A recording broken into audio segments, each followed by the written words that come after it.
So, what's the status of the already strained relationship between the U.S. and Russia, especially after this latest development?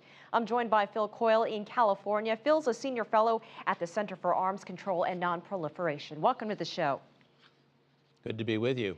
Phil, talk to me about the significance of this meeting taking place right now in Geneva. It appears that Kerry and Sergei Lavrov are presenting a united front. Kerry saying that the U.S.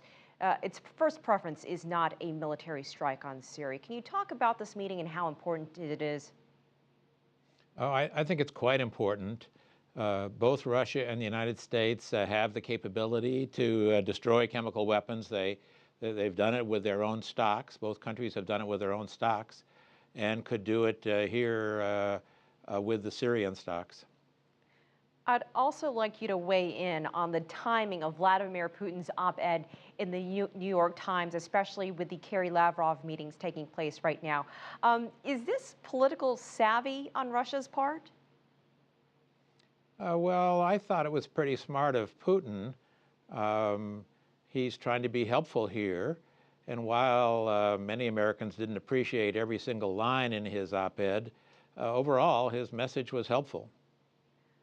But what is he trying to accomplish? Is he trying to take advantage of the thinking of the American people post-Obama address to the nation? Well, I think not only that.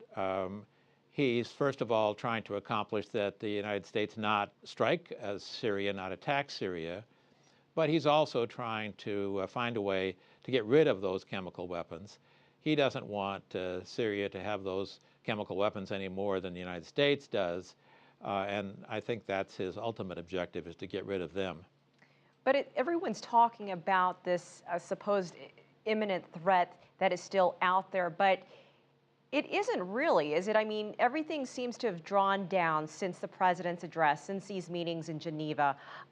Is the U.S. really prepared to strike at any time? Militarily, yes, but it would be unconscionable now for the Assad regime to use chemical weapons. It would be just a terribly brazen act and would cause even worse problems for the Assad regime. So I think you're right. Things have cooled down, and that's probably for the good. Syria has requested, as you know, to join the Chemical Weapons Convention, sent some paperwork to the United Nations. What happens if the UN inspection reveals that the government was, in fact, behind that chemical weapons attack? What happens then if they do sign on to become a member? Well, it means that they not only can never use chemical weapons again, which would be a good thing for the rest of the world, but also that they would promise to destroy and begin destroying right away the chemical stocks that they have. So could it, in fact, speed things up, speed up the timeline? We've been hearing weeks, months, but if they do, in fact, become a member, and we're expecting this UN report to come out at any time, will it, in fact, move things along? Yes, I think it would, but first of all, you'd have to set up some kind of a facility, either in Syria or perhaps in Russia, where these materials can be destroyed. It's not an easy process. It's quite time-consuming.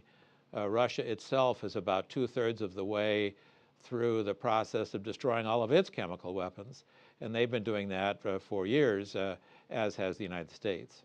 All right, Phil Coyle in California, we appreciate your time. Thanks for joining us here on the show.